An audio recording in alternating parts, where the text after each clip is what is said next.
A gente pode fazer muita coisa na nossa vida, esperar por nós. Uma mensagem no WhatsApp, uma ligação, uma reunião. Mas tem uma coisa que a gente não pode fazer esperar. É a nossa família. A família é a coisa mais importante para o ser humano. Sem a família, a gente perde a base de tudo aquilo que nos sustenta. O nosso trabalho, os nossos negócios, os outros relacionamentos ficam frágeis sem uma família que nos apoie. E é por isso que em todos os meus 10 anos de atuação em conflitos familiares, eu aprendi a importância de não deixarmos para amanhã aquilo que nós podemos fazer hoje pelas nossas famílias. Eu trabalho com a área de conflitos familiares, tanto quando a gente trata, por exemplo, de uma separação, como também quando a gente trata do falecimento de uma pessoa. Infelizmente, situações que eu chamo de fins, os fins do ciclo, o fim do ciclo de um casamento, o fim do ciclo da vida, essas situações que põem fim aos ciclos da nossa vida, elas trazem um impacto emocional muito forte. Às vezes as pessoas saem desse momento realmente transformadas. Mas muitas vezes o impacto emocional é tão forte que acaba desaguando em conflitos familiares, conflitos entre pais e filhos, conflitos entre irmãos, conflitos entre familiares, ex-cônjuges ou companheiros, enfim. Eu trabalho com essa área de conflitos há muito tempo e eu percebi que nada melhor do que tratar desse conflito da melhor maneira hoje, quando tudo está bem, quando não há briga ou quando as brigas não causam um conflito a ponto de pôr fim a esses relacionamentos. Aquelas brigas naturais do cotidiano que servem, afinal de contas, para alinhar as expectativas, seja de um casal, pais e filhos, enfim. O diálogo é o melhor tratamento em vida para os conflitos familiares. Mas não apenas o diálogo. Eu trato do tema que muitos no direito chamam de planejamento sucessório. Muitas vezes é difícil a gente falar sobre a morte. É um assunto que nos incomoda. É um assunto que ninguém quer falar. Parece até que atrai, dizem alguns. Mas isso não é verdade. É importante que a gente comece a tratar desse fenômeno como algo natural. Porque, de fato, é a única certeza que nós temos em vida. Nós talvez não tenhamos certeza em quanto tempo irá durar o nosso bom momento nos negócios, quanto tempo vai durar a nossa força de trabalho. Talvez a gente se aposente ou, infelizmente, aconteça algo com a nossa saúde e a gente precise parar as atividades produtivas um pouco mais cedo. São coisas que a gente não consegue prever. E a morte é uma das coisas que a gente consegue prever com certeza. Seja em um caso que é da doença, do fim da capacidade produtiva, ou até mesmo do descanso, quando a pessoa quer se aposentar nos negócios, ou seja, no evento da morte, é necessário planejarmos a continuidade de todo o planejamento que nós fizemos em vida, de toda a construção patrimonial das nossas carreiras, das nossas empresas, dos nossos negócios. Quem irá tocar o barco quando a gente precisar ir para um outro plano espiritual? Ou quando nós quisermos simplesmente descansar, ficar tranquilos. Tenho certeza que muitos empresários sequer cogitam tirar um pé dos negócios, porque sabem que se ele fizer isso, as coisas desandam. Isso é muito comum, eu ouço isso muito. Também trabalhando com a área de direito empresarial, e por ter essas duas preocupações teóricas do direito de família e do direito empresarial, é que eu me aprofundei no tema do planejamento sucessório. Como um empresário pode planejar a sua sucessão? A transferência de toda a construção de um patrimônio, de toda a construção de um negócio para os seus filhos, para a próxima geração. Será que a próxima geração da sua família está preparada para lidar com todas as adversidades que você tem lidado? Essa é uma pergunta profunda e bem provocante. Em muitos casos, eu tenho certeza que a resposta é que não. Os nossos filhos, as nossas crianças, jovens, eles muitas vezes não seguem os mesmos passos dos pais. Isso é muito comum de acontecer. Imagina aí um grupo de 3, 4 irmãos. Muitas vezes, um vai fazer um concurso público, outro vai estudar medicina, outro vai estudar direito, e só tem um deles que vai para o empreendedorismo, para os negócios, que vai se interessar pelos negócios do pai. Imagina quando esse pai de família precisa se aposentar, ou imagina quando esse pai de família vem a falecer. O que acontece com essa empresa?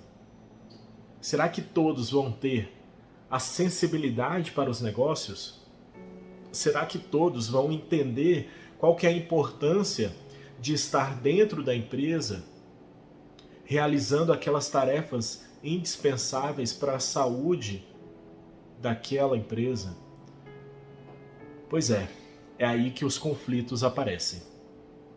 E existem algumas ferramentas em que nós podemos trabalhar para planejar a nossa sucessão.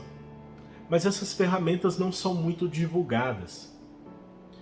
E muitas vezes os próprios detentores do conhecimento, nós advogados dessa área de planejamento sucessório, acabamos não divulgando tanto esse conhecimento, porque é um conhecimento muito valioso e acaba tendo aí uma repressão de conteúdo. Eu não gosto de guardar conteúdo comigo.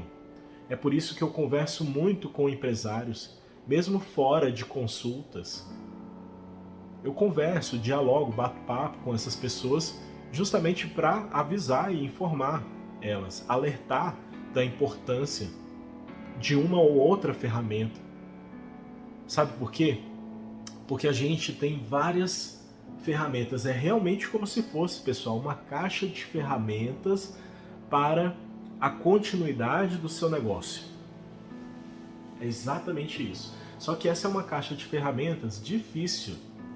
Não é todo mundo que consegue manusear essas ferramentas. É muito importante, inclusive, ter uma equipe, assim como nós temos na Ribeiro Veio Advogados. Uma equipe qualificada para lidar com várias áreas do direito. Quando você procura um advogado para resolver um problema trabalhista, você procura um advogado especialista no direito do trabalho. Quando você tem algum problema, por exemplo, com marcas e patentes, você vai atrás de um especialista nessa área do direito empresarial. Quando alguém tem um problema de divórcio, essa pessoa me procura porque eu tenho a especialidade do direito de família. Mas e quando alguém tem um problema, que na verdade não é um problema, alguém quer planejar o seu futuro, o futuro da sua família, a quem essa pessoa deve recorrer? A um advogado de família? A um advogado de tributário, de tributos? A um advogado civilista, especialista em contratos? Ou advogado empresarial? não existe um único profissional que é o super especialista da área de planejamento sucessório. Nem eu sou. Mas eu conto com uma equipe de diversos especialistas para me ajudar a manusear todas essas ferramentas que nós dispomos, justamente para levar uma segurança jurídica para os nossos clientes. Daí a importância de se ter uma equipe e também de se ter uma metodologia. Essa área do planejamento sucessório, ela se equipara, por exemplo, com a arquitetura. É como se nós estivéssemos fazendo uma verdadeira arte, uma obra de arte arquitetônica, que futuramente merece, claro, também a construção, o soerguimento, mas a arte de pensar o projeto de arquitetura na medida exata daquilo que quer o nosso cliente, é a arte do planejamento sucessório. É o que faz o advogado coordenador dessa área. Ele precisa coordenar uma equipe que vai pensar a todo momento em várias dimensões dessa arquitetura de planejamento sucessório. É por isso que nessa área a gente precisa ter um conhecimento mínimo sobre várias áreas do direito. Hoje eu dou aula tanto dessa área de direito de família, de sucessões, civil, constitucional, mas também me especializo na área tributária, já sou especializado na área de direito empresarial e, apesar de não ter uma atuação em todas as áreas, eu criei uma equipe que está alinhada no propósito de levar o melhor planejamento, o melhor projeto arquitetônico para o futuro da família. E eu vou falar agora um pouquinho sobre quais são as ferramentas que nós podemos utilizar. Ferramentas práticas. Mais uma vez, eu não tenho receio de compartilhar o conteúdo, porque assim como uma obra de arte, eu vejo que o planejamento sucessório ele é único. Cada profissional vai ter um olhar diferente sobre a utilização dessas ferramentas e muitas devem ter muita cautela ao serem utilizadas, porque a gente também pega muitos trabalhos para serem corrigidos e aí aquela suposta economia que foi vendida acaba indo para o ralo. Bom, uma das ferramentas que eu gosto de iniciar falando sobre planejamento sucessório é o testamento. O testamento é a ferramenta mais clássica do planejamento sucessório. Claro, porque se nós tememos que no momento da nossa morte a nossa vontade não seja respeitada, aí nós temos que deixar um documento dizendo expressamente qual é a nossa vontade com relação aos nossos bens. Esse documento pode ser um testamento. Existem outros documentos que pouco se fala. Por exemplo, temos o codicilo, as diretivas antecipadas de vontade, um testamento vital, mas isso é um papo para um outro momento. O meu objetivo aqui não é esgotar profundamente todas as ferramentas, até porque senão teríamos que ter um curso com várias horas aula, e aqui é apenas para ser um vídeo breve de apresentação sobre o planejamento sucessório. De qualquer maneira, o testamento é sim uma importante ferramenta do planejamento sucessório. Através do testamento é possível, inclusive, flexibilizar regras rígidas que, se você procurar no Google, você vai achar. Busca, depois de assistir esse vídeo, pela regra da legítima. Sabe o que é a legítima?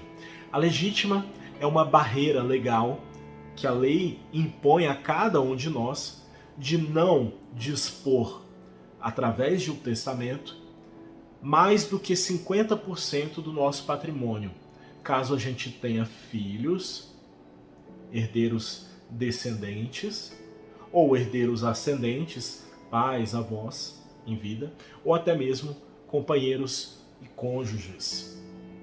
Lembrando que companheiro é aquele que convive com a pessoa, embora não seja casada. Depois a gente pode até conversar um pouco, bater um papo sobre união estável, quando que se configura e quando também é possível delimitar o que é o patrimônio de um e o que é o patrimônio do outro, sem correr esse risco de confundir o patrimônio. Isso também é planejamento sucessório. Planejar a sua família, o seu modelo familiar, também é um planejamento sucessório. E é exatamente por isso que eu também gosto de mencionar, além do testamento, eu também gosto de mencionar o pacto antinupcial. Ou no caso de ser uma união estável e não um casamento, também o contrato de convivência de união estável. Esses documentos são muito importantes e solenemente ignorados pelos casais que se juntam. Muitas vezes naquele romantismo de que o casamento nunca vai terminar, então para que a gente está fazendo um pacto antinupcial, não é verdade? Mas geralmente quem já passou por um divórcio sabe a dor que é uma separação. E a dor muitas vezes não é aquela dor apenas emocional, é também uma dor patrimonial. Porque você dividir em dois um patrimônio conquistado causa um impacto enorme na vida daqueles cônjuges que estão se separando. Então, além do testamento e do pacto antinupcial, podemos pensar sobre outras ferramentas também. Por exemplo, há quem diga que constituir uma holding pode trazer muitas vantagens econômicas, inclusive vantagens tributárias, quando a pessoa tem uma empresa ou quando a pessoa tem um patrimônio considerável de imóveis. E eu vou falar a verdade, eu não estou aqui para vender holding, para vender planejamento sucessório, se eu não puder falar a verdade para vocês. Nem sempre fazer uma holding é a melhor solução.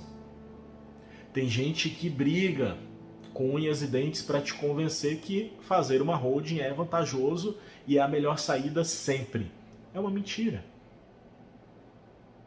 É uma mentira porque a holding pode trazer mais custo do que outras ferramentas de planejamento sucessório.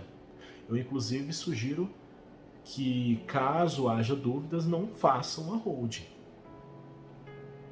Pode dar muita confusão e muitos gastos também, inclusive tributários. Essa é uma análise que deve ser feita com muita cautela, sem pressa. Por isso, dentro de um planejamento sucessório, nós estudamos, fazemos entrevistas, conversamos com aquelas pessoas envolvidas na família, justamente para detectar possíveis furos, possíveis pontos cegos, para dar mais segurança e mais economia para o planejamento daquela família. Existem várias outras ferramentas que nós poderíamos citar aqui nesse vídeo. Poderíamos falar, por exemplo, da doação em vida. Só que a doação em vida não é tão simples. Às vezes, é até melhor que se venda para evitar um custo tributário. Mas se for doar, muito cuidado, porque existem regras que vão impedir a doação de todo o patrimônio. E existem regras também e mecanismos dentro da doação em vida que podem desviar dessa regra de maneira lícita, dentro da lei. Desviar dessa regra de impossibilidade de você fazer uma doação universal de seus bens.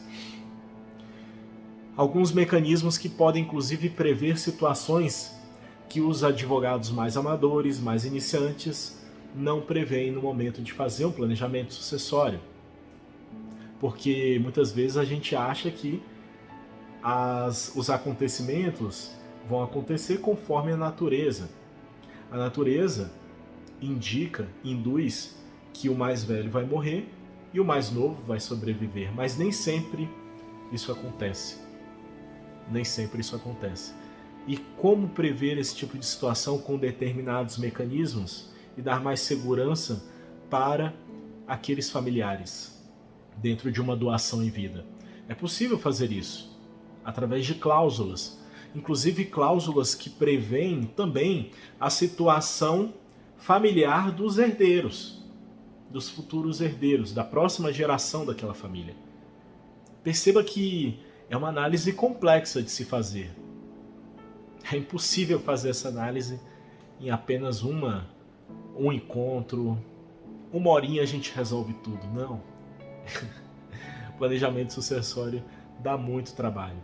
É muito vantajoso, sem dúvida nenhuma, porque uma coisa você vai ganhar com o planejamento sucessório. Você vai ganhar paz.